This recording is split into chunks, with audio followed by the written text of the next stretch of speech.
भारतीय पायाभूत सुविधांच्या गोष्टीत आता एक नवीन आणि महत्त्वाचं पर्व सुरू झालं आहे आणि त्याचं नाव आहे नमो भारत रॅपिड रेल. ही फक्त एक नवीन ट्रेन नाहीये, तर भारताची शहरं एकमेकांशी कशी जोडली जातात, कशी वाढतात, यात क्रांती घडवण्याची क्षमता असलेली एक प्रणाली आहे. आज आपण याच नवीन प्रणालीचं विश्लेषण करणार आहोत, जी भारताच्या शहरी वाहतुकीचं चित्र बदलू शकते. आपल्या समोर एक खूप मोठा प्रश्न आहे. भारतासारखा देश, जिथे शहरं खूप वेगाने वाढत आहेत, या अवाढव्य महानगरांना एकमेकांशी जोडणार तरी कसं? आणि हा फक्त वाहतुकीचा प्रश्न नाहीये, तर याचा थेट संबंध आपल्या देशाच्या आर्थिक प्रगतीशी आहे. चला, यावरच आज आपण सविस्तर बोलणार आहोत. खरं तर आज आपल्या मोठ्या शहरांमध्ये वाहतुकीवर प्रचंड ताण आलाय. जुन्या वाहतूक व्यवस्था वाढत्या लोकसंख्येचं ओझं पेलू शकत नाहीयेत. याचा परिणाम काय होतो? तर रोज लाखो लोकांचे तास वाया जातात, प्रदूषण वाढतं आणि शहरांची कार्यक्षमता कमी होते. एक प्रकारे हा विकासाच्या मार्गावरचा एक मोठा अडथळा बनला आहे, ज्यावर तातडीने उपाय शोधणं गरजेचं आहे. तर मग या गंभीर समस्येवर तोडगा काय? इथेच नमो भारत प्रणालीचं महत्त्व आपल्या लक्षात येतं. या मोठ्या आव्हानावर एक धोरणात्मक आणि भविष्यवेधी उत्तर म्हणून ही प्रणाली सादर केली गेली आहे. पण नमो भारत नक्की आहे तरी काय? ही आहे एक रिजनल रॅपिड ट्रान्झिट सिस्टम, म्हणजेच RRTS. आता ही संकल्पना समजून घेणं खूप महत्त्वाचं आहे. बघा, आपल्याकडे शहराच्या आत फिरण्यासाठी मेट्रो आहे आणि 2 मोठ्या शहरांना जोडण्यासाठी लांब पल्ल्याच्या एक्सप्रेस गाड्या आहेत. नमो भारत या दोन्हींच्या मधली एक महत्त्वाची पोकळी भरून काढते. ही प्रणाली मोठ्या शहरांना त्यांच्या आसपासच्या औद्योगिक आणि रहिवासी क्षेत्रांशी अतिशय वेगाने जोडण्यासाठी तयार केली आहे. आता या तक्त्याकडे पाहिलं की नमो भारतचं वेगळेपण अगदी स्पष्ट होतं. वंदे भारत एक्सप्रेस ही 150 किलोमीटरपेक्षा जास्त म्हणजे लांबच्या प्रवासासाठी आहे. सिटी मेट्रो फक्त शहराच्या आत फिरण्यासाठी. आणि नमो भारत या दोन्हींच्या मध्ये येते, म्हणजे साधारण 150 किलोमीटरपर्यंतच्या प्रादेशिक प्रवासासाठी. आता वेगाकडे लक्ष द्या. नमो भारतचा वेग मेट्रोपेक्षा खूप जास्त आहे, ज्यामुळे प्रवासाचा वेळ कमालीचा कमी होतो. आणि मेट्रोप्रमाणे इथे फक्त उभं राहण्यावर भर नाही, तर बसण्याची आणि उभं राहण्याची दोन्ही सोय आहे. त्यामुळे थोड्या लांबच्या प्रवासातही आराम मिळतो. अच्छा, हे ट्रेन कदाचित तुम्हाला वंदे मेट्रो या नावाने आठवत असेल, जे तिचं जुनं नाव होतं. नाव जरी बदललं असलं तरी तिचं उद्दिष्ट तेच आहे: प्रमुख शहरांना त्यांच्या आसपासच्या उपनगरांशी आणि लहान शहरांशी कार्यक्षमतेने आणि वेगाने जोडणं. चला, आता आपण या ट्रेनच्या आत डोकावून पाहूया. तिची तांत्रिक वैशिष्ट्ये काय आहेत आणि प्रवाशांना कोणत्या सुविधा मिळतात हे समजून घेऊया. 145 किलोमीटर प्रति तास हा फक्त एक आकडा नाहीये. हा तो वेग आहे जो आपल्या दैनंदिन प्रवासाची व्याख्याच बदलून टाकतो. याचा अर्थ काय?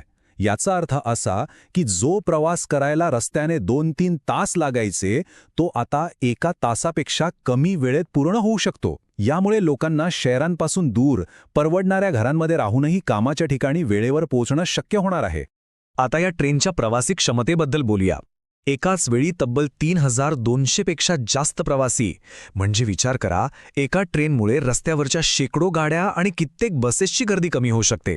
आपल्या दाट लोकवस्तीच्या शहरामधील वाहतूक कोंडी कमी करण्यासाठी हे खूपच महत्त्वाचं आहे. नमो भारत फक्त वेगवान नाही, तर अत्यंत सुरक्षित सुद्धा आहे. यामध्ये कवच सारखी स्वदेशी प्रणाली आहे, जी ट्रेनची टक्कर टाळण्यासाठी आपोआप काम करते. अंडरस्लंग प्रोपल्शन म्हणजे ट्रेनची मुख्य यंत्रणा डब्यांच्या खाली बसवलेली असते. त्यामुळे ट्रेनच्या आत प्रवाशांसाठी जास्त जागा मिळते आणि ट्रेनला पटकन वेग पकडता येतो. आणि सर्वात अभिमानाची गोष्ट म्हणजे हे सगळं तंत्रज्ञान मेक इन इंडिया उपक्रमांतर्गत भारतातच बनवलं गेलं आहे, जे आत्मनिर्भरतेच्या दिशेने एक मोठं पाऊल आहे. इथे प्रवाशांच्या आरामाचाही पूर्ण विचार केला गेला आहे. पूर्णपणे वातानुकूलित डबे, आरामदायक आसने आणि विशेषतः दिव्यांगजनांसाठीच्या सोयीसुविधा, या सगळ्या गोष्टी या ट्रेनला खऱ्या अर्थाने प्रवासी केंद्रित बनवतात. ठीक आहे, आतापर्यंत आपण तांत्रिक गोष्टी पाहिल्या, पण प्रत्यक्षात याचा काय परिणाम होतोय? आता आपण आराखड्याकडून वास्तवाकडे वळूया. याचा पहिला ठोस टप्पा म्हणजे दिल्ली गाझियाबाद मेरठ कॉरिडॉर, ज्याच्या पहिल्या भागाचं उद्घाटन झालं आहे. या मार्गामुळे दिल्ली आणि मेरठ या 2 महत्त्वाच्या शहरांमधील प्रवासाचा वेळ 3 तासांवरून थेट 1 तासापेक्षा कमी झाला आहे. ही खरं तर राष्ट्रीय राजधानी क्षेत्रातील आर्थिक आणि सामाजिक जोडणीमध्ये एक मोठी क्रांती आहे. या प्रणालीचा फायदा किती मोठा असू शकतो हे समजून घेण्यासाठी एक उदाहरण पाहूया. समजा भविष्यात भुज ते गांधीधाम सारख्या मार्गावर ही सेवा सुरू झाली. जिथे आता बसने जायला साधारण 2 तास लागतात, तिथे नमो भारत सारख्या ट्रेनने तोच प्रवास फक्त 55 मिनिटात पूर्ण होऊ शकेल. आणि तोही कमी खर्चात. म्हणजे वेळ आणि पैसा या दोन्हींची किती मोठी बचत होईल याचा अंदाज येतो. भविष्यातल्या विस्ताराची व्याप्ती तर प्रचंड आहे. भारताची आर्थिक राजधानी मुंबई, तिथल्या उपनगरीय रेल्वेवर किती ताण असतो हे आपण सगळे जाणतोच. हाच ताण कमी करण्यासाठी मुंबई अर्बन ट्रान्सपोर्ट प्रोजेक्ट अंतर्गत तब्बल 238 नवीन ट्रेन्स खरेदी करण्याची योजना आहे. यामुळे लाखो प्रवाशांचा रोजचा प्रवास नक्कीच सुकर होईल. आता थोडं मोठ्या चित्राकडे पाहूया. या संपूर्ण प्रकल्पाचा दीर्घकालीन राष्ट्रीय दृष्टिकोन काय आहे आणि भविष्यात याचे काय परिणाम होऊ शकतात यावर चर्चा करूया. हे धोरणात्मक विधान नमो भारत प्रकल्पामागचं मूळ आर्थिक तत्त्वज्ञान स्पष्ट करतं.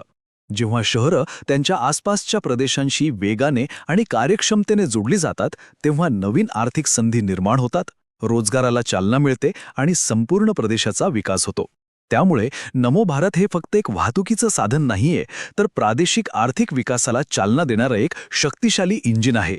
नमो भारतचं जाळं देशभर पसरवण्याची योजना आहे. इथे काही प्रस्तावित मार्ग दिसत आहेत.